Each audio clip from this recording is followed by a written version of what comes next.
Você é um irresponsável, Carlos. Um completo imbecil. Acha que pode sair correndo pelo prédio como um herói de filme, abandonando seu posto, causando pânico generalizado e danos que vão custar uma fortuna à empresa? E tudo isso por uma funcionária que, francamente, nem deveria estar lá tão tarde. Você não é um bombeiro, não é um paramédico, é um segurança. Seu trabalho é proteger o patrimônio, não arriscar a vida por capricho. Está demitido.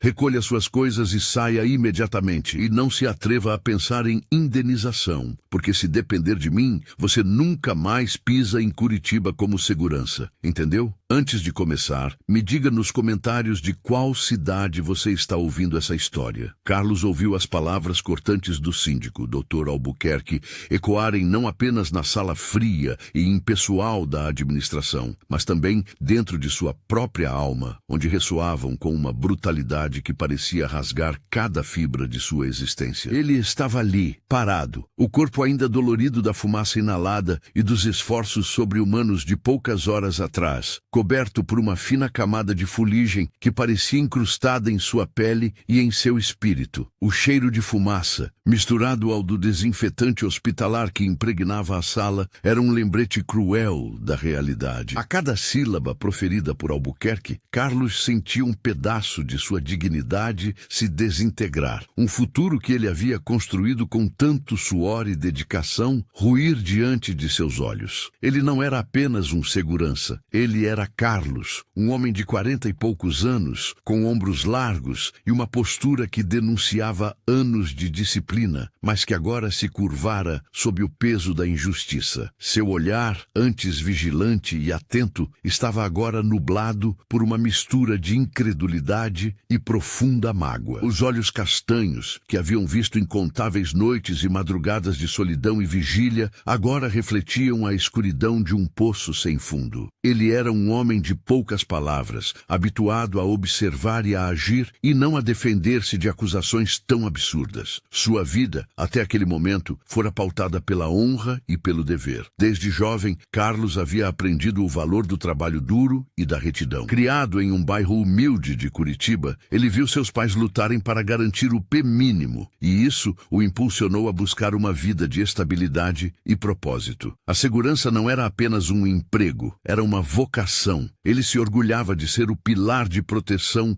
em um mundo caótico, de ser o guardião silencioso que zelava pela paz dos outros. Mas agora, tudo parecia ter virado de cabeça para baixo. O conflito central da sua vida acabara de ser declarado. Ele fora demitido por fazer a coisa certa, por salvar uma vida. A ironia era cruel, mordaz. A mulher que ele salvou, Helena, uma funcionária do último andar, mal sabia o custo de sua sobrevivência para ele. Carlos mal a conhecia. Apenas a via ocasionalmente nos corredores, uma figura elegante e sempre absorta em seus próprios pensamentos. Mas naquele momento, a figura dela estava intrinsecamente ligada à sua ruína. As apostas eram altíssimas. Em curto prazo, ele perderia seu sustento, a única fonte de renda para ele e sua pequena família. Em longo prazo, sua reputação profissional seria arruinada. Quem contrataria um segurança demitido por abandonar o posto durante um incêndio? A mancha em seu currículo seria indelével, uma cicatriz que o marcaria para sempre. Carlos sentiu o peso da ameaça de Albuquerque como uma bigorna em seu peito, comprimindo-lhe o ar. A cidade de Curitiba, com seus prédios comerciais modernos e suas ruas limpas, parecia agora um palco imenso e indiferente à sua tragédia pessoal. A imagem do prédio em chamas, com suas janelas expelindo fumaça densa e labaredas alaranjadas, ainda estava gravada em sua retina, um pesadelo vívido que se recusava a desaparecer. Ele se lembrava do calor infernal, do som ensurdecedor dos alarmes, do grito abafado de Helena. Ele não hesitou, nem por um segundo. E agora, essa decisão o custara tudo. Era um herói sem honra, um salvador sem salvação. salvação. E no fundo, uma parte dele se perguntava se valera a pena. Mas essa dúvida era rapidamente sufocada pela convicção de que ele agira de acordo com seus princípios. No entanto, o mundo, ele sabia, nem sempre valorizava princípios. Ele valorizava regras, contratos e o lucro. E Carlos havia quebrado todas as regras para preservar a vida de alguém. Ele era um homem que sempre buscou a estabilidade, a rotina que o emprego de segurança lhe proporcionava. Acordar cedo, o cheiro do café coado em casa, o uniforme impecável, as rondas noturnas sob a luz fria das lâmpadas de LED, o silêncio do prédio adormecido. Tudo isso era o seu mundo, sua zona de conforto, seu propósito. E agora, tudo isso fora arrancado dele. A sensação era de ser um peixe fora d'água, um pássaro com as asas cortadas. O vazio em seu estômago era profundo, ecoando o vazio que sentia em sua alma. Ato 1. Setup. Carlos se viu refletindo sobre os últimos meses, sobre sua rotina no prédio comercial moderno de Curitiba. Era um edifício imponente de vidro e aço, que se erguia sobre a cidade como um monumento à eficiência corporativa. Ele conhecia cada canto, cada sombra, cada som que o prédio fazia em suas madrugadas solitárias. O ranger do elevador de serviço, o zumbido constante do ar-condicionado, o eco de seus próprios passos nos corredores vazios. Tudo era familiar, um mapa sensorial gravado em sua mente. Ele se orgulhava de sua capacidade de antecipar problemas, de perceber a mínima anomalia. Era o tipo de segurança que não apenas observava, mas sentia o prédio, como se fosse um organismo vivo sob seus cuidados. Sua dedicação era lendária, entre os poucos que realmente o notavam. Chegava sempre antes do horário, seu uniforme impecável, os sapatos lustrados, refletindo as luzes do saguão. Seu olhar atento captava cada detalhe. Uma porta entreaberta, um rosto desconhecido, um pacote esquecido. Não era apenas um trabalho para ele, era uma extensão de si mesmo. Ele se via como um guardião silencioso, um sentinela na fronteira entre a ordem e o caos. Os outros seguranças, mais jovens e desinteressados, muitas vezes o viam com uma mistura de respeito e zombaria velada. Lá vai o Carlos, o robô, cochichavam. Mas ele não se importava. Sua recompensa era a paz que sentia ao saber que tudo estava em seu devido lugar, que os funcionários e o patrimônio estavam seguros sob sua vigilância. Carlos era um homem de hábitos. A cada noite, antes de iniciar sua ronda principal, ele pegava uma xícara de café forte na pequena copa do térreo, o aroma amargo e reconfortante preenchendo o ar. Depois, ele se sentava brevemente na guarita, observando o movimento da rua, através do vidro espesso, as luzes dos carros passando como borrões coloridos. Nessas horas, ele pensava em sua esposa, Ana, e em sua filha pequena, Sofia. Eram elas a força motriz por trás de sua dedicação incansável. Ele sonhava em dar a Sofia uma vida melhor do que a que ele tivera, uma vida de oportunidades e segurança. O salário de segurança não era alto, mas era estável, e a estabilidade era o alicerce sobre o qual ele construía o futuro de sua família. A relação de Carlos com os outros funcionários era respeitosa, mas distante. Ele era o segurança. Eles eram os protegidos. Havia uma barreira invisível, ditada pela hierarquia e pela natureza de seu trabalho. No entanto, alguns rostos eram mais familiares. A senhora da limpeza, Dona Fátima, sempre lhe oferecia um sorriso cansado e um boa noite, Carlos. O jovem estagiário Tiago, que muitas vezes ficava até tarde, trocava algumas palavras sobre futebol. E havia Helena. Helena era diferente. Ela não era uma figura constante como os outros. Aparecia em horários irregulares, muitas vezes trabalhando até altas horas, imersa em documentos e telas de computador no último andar. Ela era uma executiva júnior, com um ar de seriedade e uma elegância discreta que a diferenciava. Carlos a observava de longe, nunca invadindo seu espaço, mas sempre notando sua presença. Ela tinha um jeito de andar determinado, o cabelo escuro sempre preso em um coque perfeito, e seus olhos, mesmo à distância, pareciam carregar um peso, uma intensidade que o intrigava. Ele se lembrava de uma noite em particular, alguns meses antes. Havia uma tempestade violenta em Curitiba, os ventos uivando contra o vidro do prédio, a chuva batendo com força. Carlos estava fazendo sua ronda no andar superior quando viu a luz do escritório de Helena sirena ainda acesa. Ele hesitou por um momento, pensando se deveria avisá-la sobre o horário ou simplesmente deixá-la em paz. Optou pela discrição. Ao passar pela porta de seu escritório, ligeiramente entreaberta, ouviu o som de uma música clássica suave e a batida ritmada de um teclado. Ela estava lá, focada, alheia ao mundo exterior, uma silhueta contra a tela iluminada do computador. Carlos sentiu uma pontada de admiração. Havia algo na sua resiliência, na sua capacidade de mergulhar tão fundo no trabalho que o fazia pensar em sua própria dedicação. Naquele momento ele pensou, ela é como eu, leva o trabalho a sério. Aquela pequena observação criou uma tênue, quase imperceptível, conexão entre eles, embora nunca tivessem trocado mais do que um bom dia ou boa noite apressado. A vida de Carlos seguia seu curso previsível, um ritmo constante e seguro. Ele era o tipo de homem que encontrava conforto na ordem, na disciplina. Seus dias eram uma sucessão de rondas, relatórios e observações silenciosas. O prédio era seu domínio, seu reino. Ele conhecia a localização de cada extintor, cada saída de emergência, cada ponto cego das câmeras de segurança. Era um mestre em seu ofício, um profissional exemplar. E essa dedicação, essa coragem silenciosa que ele cultivava dia após dia, seria testada de uma forma que ele jamais poderia ter imaginado. Uma prova de fogo literal, que mudaria para sempre a trajetória de sua vida. O destino, ele viria a descobrir, tinha planos muito mais grandiosos e cruéis do que a previsibilidade de suas rondas noturnas. A calmaria que antecedia a tempestade era enganosa, um véu sutil cobrindo o caos iminente. Aquele dia, em particular, havia começado como qualquer outro. O nascer do sol tingindo os arranha-céus de Curitiba com tons suaves de rosa e laranja, o burburinho matinal da cidade despertando. Carlos havia passado o plantão noturno sem intercorrências, entregando o bastão ao colega do turno da manhã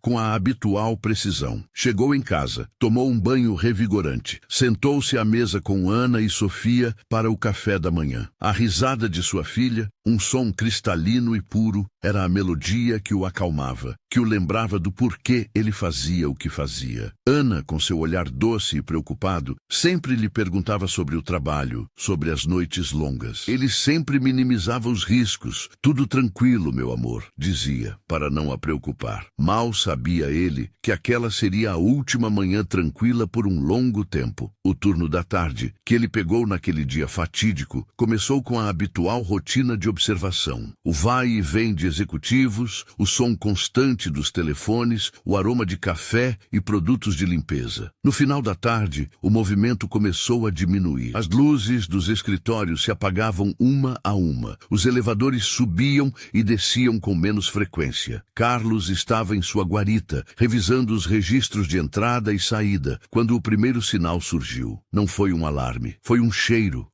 sutil, quase imperceptível no início, como algo queimando em algum lugar distante. Ele franziu a testa, seu faro de segurança imediatamente em alerta. Não era o cheiro de comida queimada de um micro-ondas, nem o de cigarros acidentais. Era algo mais denso, mais químico, algo perigoso. Ele se levantou, a adrenalina começando a correr em suas veias. Abriu a porta da guarita, farejando o ar com mais intensidade. O cheiro estava mais forte agora, vindo dos andares superiores. Carlos acionou o rádio, a voz firme apesar da crescente tensão. Central, aqui é Carlos, segurança do térreo. Estou detectando cheiro de fumaça nos andares superiores. Investigando. A resposta veio com um chiado, a voz do operador soando distante. Ele não esperou por instruções. Seus instintos, forjados por anos de experiência, gritavam perigo. Começou a subir as escadas de emergência, 2 degraus por vez, o coração batendo forte no peito. A cada andar, o cheiro ficava mais intenso, mais sufocante. No 10º andar, uma fina névoa esbranquiçada já era visível. No 15º, a fumaça se tornara densa, escura e o calor insuportável. Foi então que o primeiro alarme de incêndio disparou, um som estridente e ensurdecedor que rasgou o silêncio da noite, acompanhado pela voz robótica que anunciava: atenção, atenção, incêndio detectado. Por favor, evacuem o prédio imediatamente. O caos se instalou. Gritos, correria, o pânico estampado nos rostos das poucas pessoas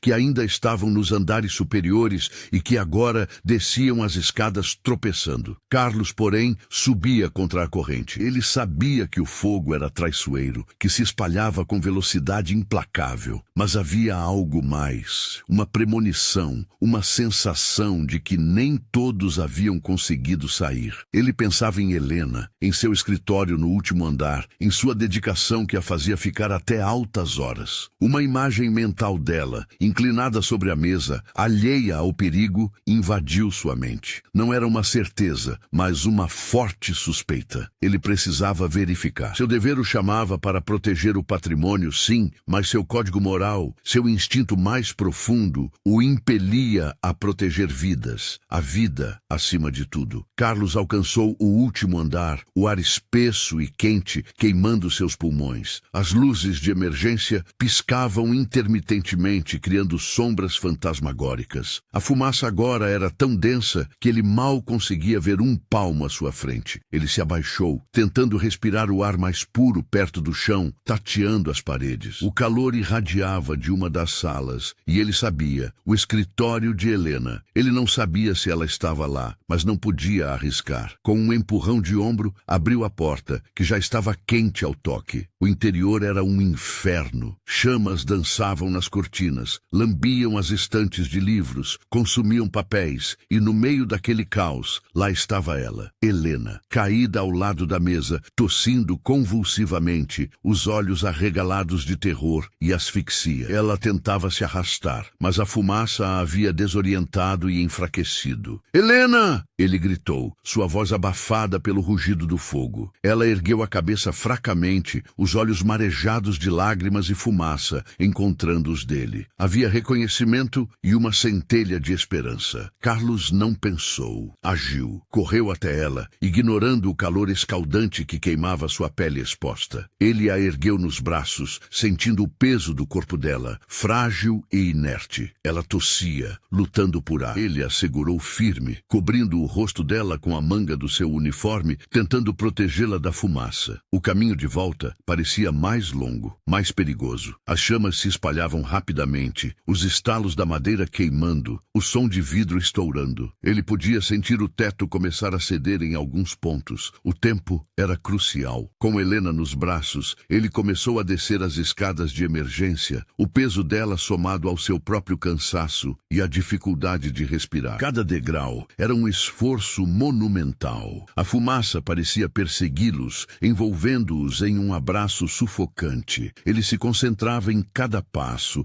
em cada respiração, em cada batida do coração de Helena que ele podia sentir contra seu peito. Ele não era um herói, ele pensava. Era apenas um homem fazendo seu trabalho, um trabalho que, ele acreditava, incluía salvar vidas quando necessário. Finalmente, ele alcançou o térreo, cambaleando para fora do prédio em chamas, para o ar fresco da noite. Os bombeiros já estavam lá, as sirenes ululando, as mangueiras lançando jatos d'água contra as chamas que agora eram visíveis do lado de fora. Carlos colocou Helena suavemente no chão, afastando-se para que os paramédicos pudessem atendê-la. Ela estava consciente, tossindo, mas viva. Ela o olhou, os olhos ainda mareados, mas com uma gratidão silenciosa que valia mais do que 1000 palavras. Ele apenas assentiu, exausto, sentindo o corpo tremer. Foi então que ele viu o Dr. Albuquerque. O síndico estava de pé, à distância, observando o caos com uma expressão de fúria contida. Seus olhos encontraram os de Carlos, e não havia gratidão, nem alívio. Apenas uma raiva fria e calculista. Carlos sabia, naquele instante, que sua vida profissional estava prestes a mudar drasticamente. Aquele olhar de Albuquerque era uma sentença, um veredito proferido sem a necessidade de palavras. O herói havia cumprido seu dever, mas o homem de regras havia sido desobedecido. E as regras, para Albuquerque, eram sacrossantas. Carlos sentiu um calafrio, mais frio do que o ar da noite, percorrer sua espinha. A batalha estava apenas começando. Ele havia vencido a luta contra o fogo, mas agora teria que enfrentar uma batalha contra a injustiça. Uma batalha que parecia muito mais implacável. Ato 2. Conflito. A demissão de Carlos não foi um mero procedimento burocrático. Foi um espetáculo de humilhação. Dr. Albuquerque, com sua postura impecável e seu terno caro, parecia ter prazer em desenhar cada palavra que desferia contra Carlos, como golpes precisos e calculados. Naquela sala de reuniões fria e estéril, onde o silêncio era interrompido apenas pela voz incisiva do síndico e o zumbido quase imperceptível do ar-condicionado, Carlos sentiu-se como um criminoso sendo julgado, e não como um homem que acabara de salvar uma vida. Sua atitude foi irresponsável, Carlos. Abandonar o posto, colocar-se em risco desnecessário e, pior, arriscar a segurança de outros bombeiros que tiveram que entrar para te resgatar é inadmissível. Você não tem treinamento para isso. O protocolo é claro: evacuar o prédio e aguardar os profissionais. Você ignorou tudo. E sabe o que é pior? A empresa arcou com prejuízos imensos. O andar superior está parcialmente destruído. E a culpa é sua, por ter sido imprudente e permitido que o fogo se alastrasse enquanto você brincava de herói. Não me venha com desculpas. A decisão está tomada. Carlos tentou argumentar, a voz rouca pela fumaça e pela emoção. Mas, Dr. Albuquerque, havia uma pessoa lá dentro. A senhorita Helena. Ela não teria sobrevivido se eu não tivesse entrado. Eu a ouvi gritar. Eu vi o fogo. Eu não podia simplesmente esperar. Suas palavras soaram vazias na imensidão daquela sala, como um eco fraco contra uma parede de concreto. Albuquerque o interrompeu com um gesto de desdém. Não me interessa o que você achou que ouviu. Seu dever era outro. E a senhorita Helena, bem, ela sabe que foi um erro dela ter ficado até tão tarde. Ela será devidamente advertida. Mas você, Carlos, você quebrou as regras mais básicas do seu contrato. E as consequências são inevitáveis. A frase "as consequências são inevitáveis" ressoou na mente de Carlos, um mantra sombrio que o acompanharia pelos dias seguintes. Ele saiu do prédio com uma caixa de papelão contendo seus poucos pertences. Um porta-retratos com a foto de Ana e Sofia, seu caneco de café, algumas canetas. O peso da caixa era insignificante, mas o peso da injustiça era esmagador. Ele olhou para o prédio, agora um gigante de vidro e aço, com uma cicatriz escura no topo, uma lembrança visível do inferno que havia enfrentado. Sentiu uma pontada de raiva, misturada com uma profunda tristeza. Aquele lugar, que fora seu lar por tantos anos, agora o cuspia para fora, como um corpo estranho. Os dias que se seguiram foram um borrão de desespero e humilhação. A notícia da demissão se espalhou como fogo, não como as chamas que ele enfrentara, mas como uma praga silenciosa que corroía sua reputação. As poucas agências de segurança às quais ele ousou ligar, ouviu a mesma resposta, velada ou explícita. Carlos, sim, ouvimos falar do incidente no prédio. Sinto muito, mas não temos vagas no momento. O telefone não tocava. As portas se fechavam. Ele, um homem que sempre honrara seus compromissos, agora era um pária no seu próprio meio. Em casa, a situação era ainda mais dolorosa. Ana, que sempre fora a rocha de Carlos, agora o olhava com uma mistura de compaixão e medo. Ela não o culpava. Ela sabia do seu coração bom, da sua integridade. Mas a preocupação com o futuro da família era palpável. Um véu pesado que cobria a casa. Sofia, com sua inocência infantil, não compreendia a gravidade da situação. Ela apenas sentia a tensão no ar, a tristeza nos olhos do pai, e perguntava: "Papai, por que você não vai trabalhar mais? Você não gosta mais do seu prédio?" As perguntas dela eram como punhaladas, cada uma rasgando um pouco mais a alma já ferida de Carlos. Ele tentava sorrir, tentava inventar desculpas, mas as palavras morriam em sua garganta. Carlos passava as manhãs enviando currículos, vasculhando anúncios de emprego, sentindo-se cada vez mais inútil. Às tardes, ele as preenchia com tarefas domésticas, algo que Ana sempre fazia, e que agora ele assumia para manter a mente ocupada, para evitar o vazio. Ele lavava a louça, arrumava a casa, levava Sofia para brincar no parque. Mas em cada ação, em cada momento, a sombra da demissão pairava sobre ele. Ele via outros homens de uniforme, outros seguranças em seus postos, e sentia um aperto no peito, uma pontada de inveja e vergonha. Ele era um homem sem propósito, um guerreiro sem batalha. A introspecção de Carlos se aprofundava a cada dia. Ele se questionava incessantemente.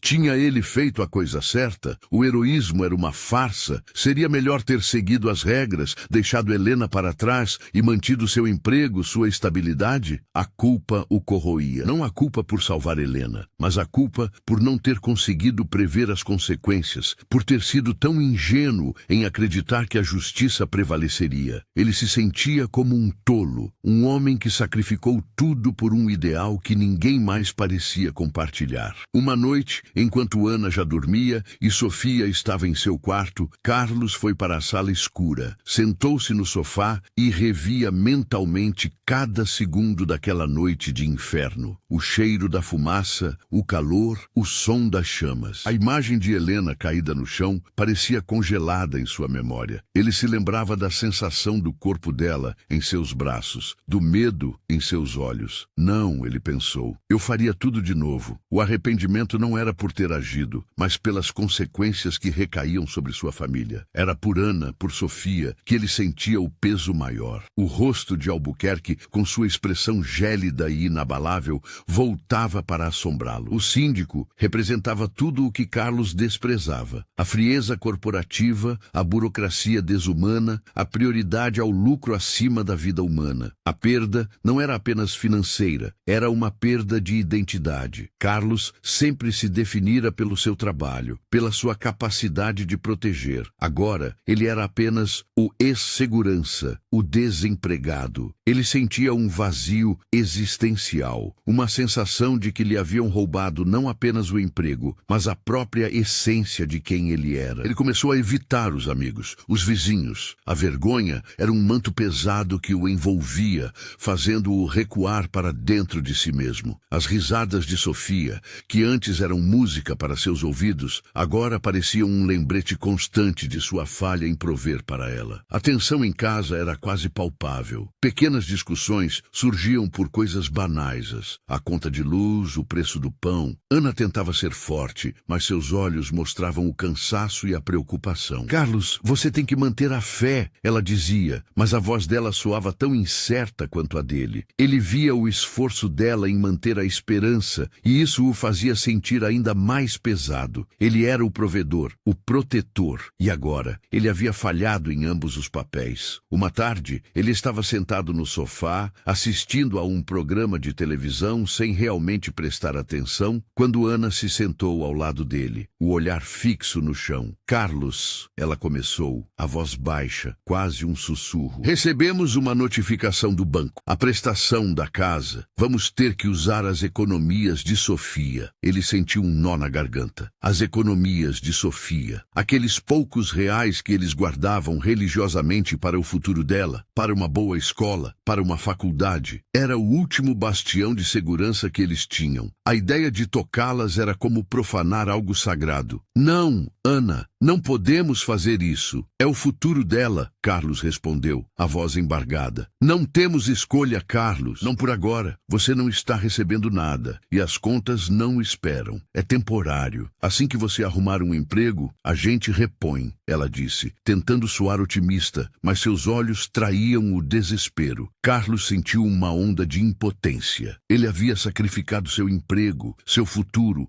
por um ato de coragem, e agora sua família pagava o preço. O sabor da derrota era amargo, mais amargo do que qualquer fumaça que ele já inalara. Ele se levantou do sofá, foi até a janela e observou a chuva fina cair sobre Curitiba, lavando as ruas, mas não limpando a mancha em sua alma. As gotas de água escorriam pelo vidro, como as lágrimas não derramadas que ele sentia presas em seus próprios olhos. Ele pensava nos sonhos que tinha para Sofia, vê-la crescer, estudar, ter uma vida plena. Agora, Até esses sonhos pareciam ameaçados. A casa que eles haviam comprado com tanto sacrifício, o lar que ele se esforçava para proteger, estava em risco. A humilhação de ter que pedir ajuda, de ver a preocupação no rosto de Ana, era quase insuportável. Carlos se sentia encurralado, um animal ferido sem saída. A injustiça não era apenas um conceito, era uma realidade cruel que o esmagava, que o privava de sua dignidade, de sua capacidade de ser o homem que ele sempre quis ser para sua família. A perda da reputação profissional era um golpe ainda mais profundo para Carlos. Ele sempre prezara sua imagem de homem íntegro e competente. Agora, cada porta que se fechava, cada olhar de desconfiança, cada silêncio no telefone, era um lembrete de que ele era visto como um problema, um risco. Ele, que sempre fora a solução, agora era o problema. O mundo parecia ter se voltado contra ele, e a solidão que sentia era avassaladora. Ele estava perdido em um mar de incertezas, sem um farol para guiá-lo. O tempo passava e a esperança de Carlos diminuía a cada dia. As economias de Sofia começaram a ser usadas. Cada retirada era como um golpe no coração de Carlos. Ele observava Ana fazer os pagamentos, o semblante cada vez mais cansado, e se sentia um fracasso. A alegria da casa minguava, substituída por uma atmosfera de preocupação silenciosa. Sofia, apesar de pequena, percebia a mudança. Suas brincadeiras se tornaram mais contidas, suas perguntas mais hesitantes. Ela sentia que algo estava errado, que a felicidade de seus pais havia sido substituída por uma sombra. Carlos começou a ter pesadelos. Revivia o incêndio, o calor, a fumaça, mas desta vez ele falhava. Helena desaparecia nas chamas, e ele acordava suando frio, com o grito dela ainda ecoando em seus ouvidos. A sensação de impotência era esmagadora, e a culpa, mesmo nos sonhos, o perseguia. Ele se perguntava se havia algo que poderia ter feito diferente, algo para ter evitado a demissão, para ter salvado seu emprego sem comprometer sua moral. Mas a resposta era sempre a mesma: não. Ele havia agido de acordo com sua consciência, e esse era o único caminho que conhecia. A rotina de procurar emprego se tornou exaustiva e infrutífera. Ele tentou vagas em outras áreas, mas sua experiência era toda insegurança. Sem formação superior, sem contatos, ele se viu em um beco sem saída. A cidade de Curitiba, que antes parecia um lugar de oportunidades, agora o sufocava com sua indiferença. Os prédios imponentes que antes ele protegia, agora pareciam zombeteiros, gigantes de concreto que o observavam cair. Uma tarde, ao retornar de mais uma entrevista de emprego que resultara em nada, Carlos encontrou uma carta no correio. Era da empresa onde trabalhava. Ele abriu o envelope com as mãos trêmulas, esperando mais um comunicado formal, talvez sobre sua rescisão de contrato. Mas o que leu o deixou em choque. Era uma notificação de que o processo de rescisão estava sendo contestado e que ele estava sendo convocado para uma nova reunião, desta vez com o departamento jurídico e um representante do conselho administrativo. O nome de Dr. Albuquerque não estava na carta. Uma pequena, quase imperceptível chama de esperança se acendeu no peito de Carlos. O que poderia significar aquilo? Ele não sabia, mas pela primeira vez em semanas sentiu um vislumbre de algo além do desespero. Ele mostrou a carta a Ana, que a leu com os olhos arregalados. O que será isso, Carlos? Será que eles reconsideraram? Será que... Eu não sei, Ana. Ele respondeu, a voz mais firme do que nos últimos dias. Mas seja o que for, eu preciso ir, preciso saber. Aquele convite, por mais incerto que fosse, era um fio de luz no abismo em que ele se encontrava. Ele se agarrou a ele com todas as suas forças, sentindo que talvez, apenas talvez, o destino ainda não havia desistido dele. A ansiedade o dominava, mas era uma ansiedade diferente, misturada com uma pontada de curiosidade e uma pitada de esperança. Ele se preparou para a reunião, não com o desânimo dos últimos dias, mas com a postura de um guerreiro que, ferido, se prepara para sua última batalha. Ele estava pronto para lutar, não apenas por si, mas por sua família, por sua dignidade, por tudo o que ele acreditava. Diga nos comentários de qual cidade você está ouvindo essa história. Curta e compartilhe compartilhe com alguém que gosta de histórias emocionantes. Ato 3, Reviravolta. O dia da reunião chegou, e Carlos se sentiu como um homem em um sonho. Ele vestiu seu melhor terno, o único que possuía, agora um pouco folgado devido à perda de peso causada pelo estresse. O caminho até o prédio, o mesmo que ele havia protegido por anos, foi repleto de uma mistura de apreensão e uma tênue esperança. O porteiro, um colega de longa data, o cumprimentou com um aceno de cabeça hesitante, os olhos transmitindo uma mensagem de solidariedade silenciosa. Carlos sentiu um nó na garganta. Ele não sabia o que esperar. Outra humilhação, ou quem sabe uma chance de redenção. Ele foi conduzido a uma sala de reuniões no andar executivo, muito mais luxuosa do que a sala onde fora demitido. A mesa de madeira escura e polida refletia as luzes do teto e as cadeiras de couro pareciam convidativas. Mas Carlos sentia-se um estranho naquele ambiente. Lá dentro, para sua surpresa, não estava Dr. Albuquerque. Havia um homem e uma mulher. O homem era formal, de meia idade, com um ar sério, provavelmente do departamento jurídico. A mulher era Helena. Carlos sentiu o impacto da presença dela como um choque elétrico. Ela estava sentada à mesa, a postura ereta, os olhos fixos nele. Não havia o medo que ele vira em seu rosto durante o incêndio,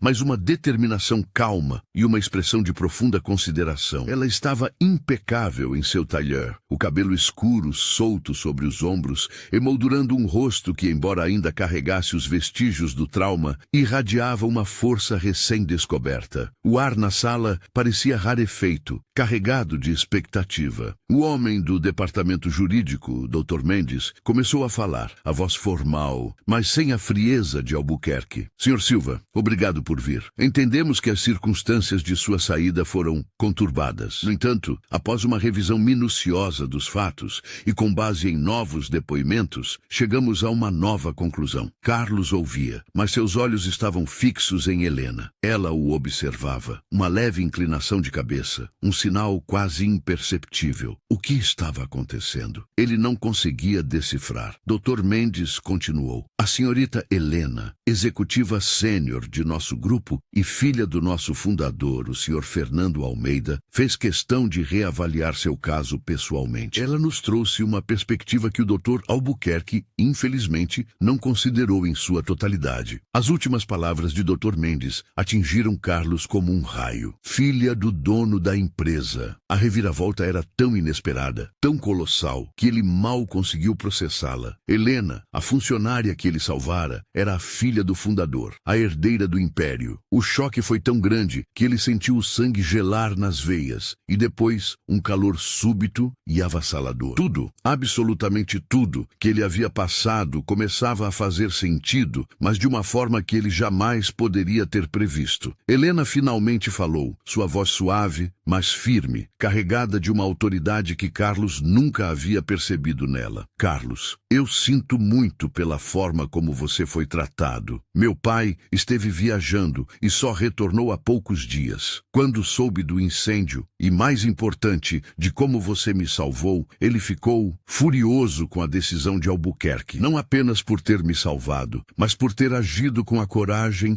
e a integridade que ele sempre valorizou em seus funcionários. Eu mesma estava em recuperação e não tive forças para intervir antes, mas assim que pude, fiz questão de que a verdade viesse à tona. Ela fez uma pausa, seus olhos encontrando os de Carlos com uma intensidade que o desarmou. Você não apenas me salvou, Carlos, você me deu uma segunda chance. E eu não poderia viver com a consciência de que o homem que me resgatou foi punido por sua bravura. Meu pai e eu passamos os últimos dias investigando e reavaliando. E a verdade é que você agiu como um verdadeiro herói. Abandonar seu posto? Não. Você expandiu seu posto. Você agiu como um guardião, não apenas do patrimônio, mas da vida humana, que é, em última análise, o bem mais precioso. As palavras de Helena eram como um bálsamo para as feridas abertas de Carlos. Cada sílaba desfazia um pouco da amargura, da injustiça que ele carregava. Ele sentiu os olhos marejarem, uma emoção avassaladora subindo por sua garganta. Ele tentou falar, mas as palavras palavras não vinham. Dr. Mendes pigarreou. Portanto, Sr. Silva, a empresa, por decisão do Sr. Almeida e da Srta. Helena, reverteu sua demissão. Todos os seus direitos trabalhistas serão regularizados, incluindo os salários referentes ao período em que esteve afastado. Mas isso não é tudo. Helena sorriu levemente, um sorriso que iluminou seu rosto. Carlos, meu pai e eu ficamos profundamente impressionados com sua dedicação, sua coragem e sua capacidade de liderança em uma situação de crise extrema. Você demonstrou qualidades que buscamos em posições de maior responsabilidade. Por isso,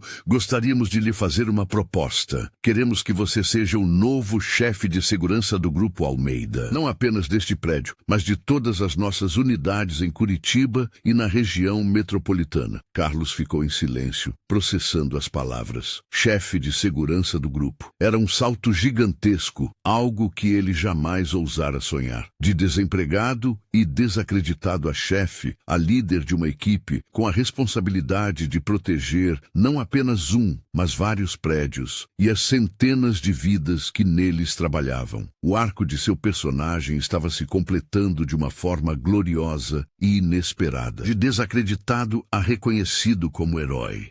Eu não sei o que dizer. Carlos finalmente conseguiu balbuciar, a voz ainda embargada. Diga sim, Carlos. Helena respondeu, a voz carregada de sinceridade. Você merece. Meu pai sempre disse que a maior riqueza de uma empresa são seus funcionários. E você provou ser o mais valioso de todos. A proposta era mais do que um novo emprego. Era uma restauração. Uma restauração de sua honra, de sua dignidade, de seu propósito. Era a prova de que a justiça às vezes tardava, mas não falhava. Era a validação de que seus princípios, sua coragem, não haviam sido em vão. Ele pensou em Ana, em Sofia, pensou no alívio que a notícia traria, na segurança que eles teriam. Ele viu o sorriso de Sofia, ouviu a risada dela e sentiu uma onda de gratidão tão intensa que quase o derrubou. Sim, ele disse, a voz mais forte agora, cheia de uma nova convicção. Sim, eu aceito. Helena assentiu satisfeita. Perfeito. O Dr. Mendes cuidará de todos os detalhes contratuais. E Carlos, uma última coisa. O Dr. Albuquerque foi devidamente realocado para uma função onde seu, digamos, apego às regras seja mais adequado. Ele não está mais em posição de tomar decisões sobre segurança. Uma onda de satisfação percorreu Carlos. Não era vingança, mas justiça. Aquele que o havia humilhado agora estava em uma posição inferior, fruto de sua própria inflexibilidade e falta de humanidade. O mundo tinha, afinal, seu próprio jeito de equilibrar as coisas. Ao sair da reunião, Carlos sentiu o peso do mundo sendo retirado de seus ombros. O ar de Curitiba parecia mais leve, o sol mais brilhante. Ele ligou para Ana, a voz transbordando de emoção ao contar a notícia. Ela chorou. Chorou de alívio, de alegria, de gratidão. Eu sabia, Carlos. Eu sabia que você era um herói. As palavras dela eram a melodia mais doce que ele já ouvira. Ele retornou para casa não apenas com um novo cargo, mas com uma nova perspectiva de vida. A injustiça havia sido superada, a coragem recompensada. Ele havia passado pelo inferno e emergido mais forte, mais sábio e com um propósito renovado. O caminho foi tortuoso, doloroso,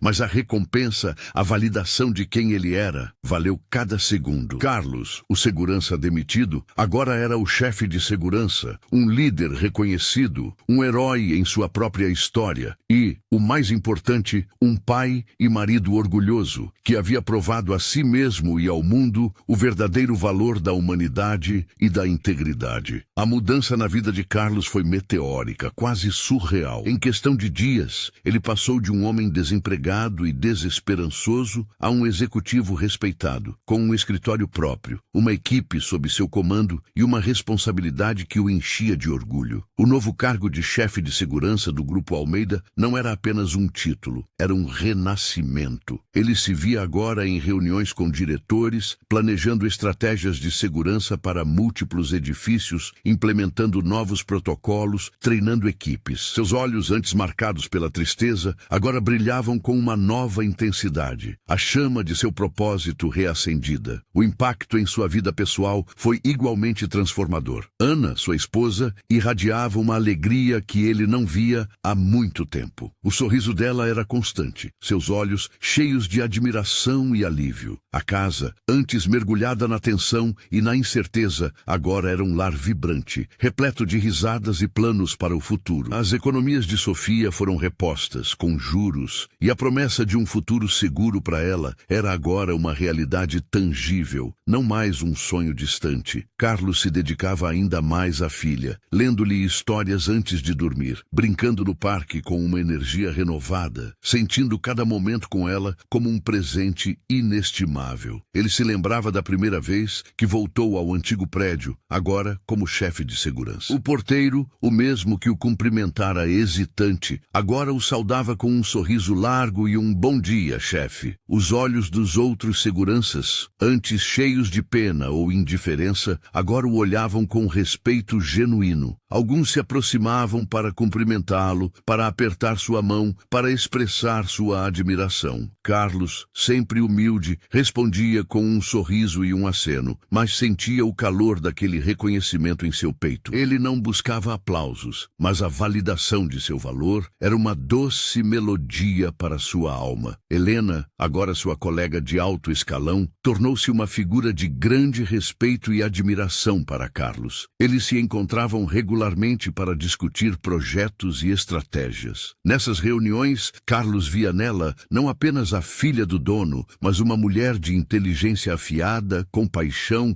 e uma profunda ética de trabalho. Ela sempre o tratava com o mesmo respeito e consideração, e a gratidão mútua entre eles era um elo silencioso e poderoso. Ela havia sido a ponte entre sua ruína e sua redenção, a voz que se ergueu em sua defesa quando todos os outros o haviam abandonado. A história de Carlos, de segurança demitido a chefe de segurança, espalhou-se pelo grupo Almeida e além. Ele se tornou um exemplo de integridade, de que a coragem e a humanidade deveriam ser recompensadas e não punidas. Sua ascensão era um testemunho de que, mesmo nos momentos mais sombrios, a verdade e a justiça podem eventualmente prevalecer. O trauma do incêndio e da demissão permaneceu como uma cicatriz, um lembrete do que ele havia superado, mas não mais como uma ferida aberta. Era uma parte de sua história, um capítulo doloroso que o moldara, mas que não o definia. Carlos, o homem de poucas palavras, mas de grande caráter, havia retornado. Mas não era o mesmo Carlos. Ele era um Carlos transformado, um herói reconhecido, um líder respeitado. Ele havia encontrado sua verdadeira vocação, seu propósito e a felicidade de saber que suas ações haviam tido um impacto positivo, não apenas na vida de uma mulher, mas na sua própria vida e na de sua família. Ele olhava para o horizonte de Curitiba, com seus arranha-céus reluzentes, e sentia uma paz profunda, uma sensação de que estava exatamente onde deveria estar, fazendo exatamente o que deveria fazer. Obrigada por chegar até o fim. Se essa narrativa explodindo de emoções te deixou sem fôlego e transformado para sempre, curta agora e compartilhe imediatamente com alguém que adora contos que mudam vidas, antes que todo mundo perca essa bomba. Diga nos comentários de qual cidade você está ouvindo essa história.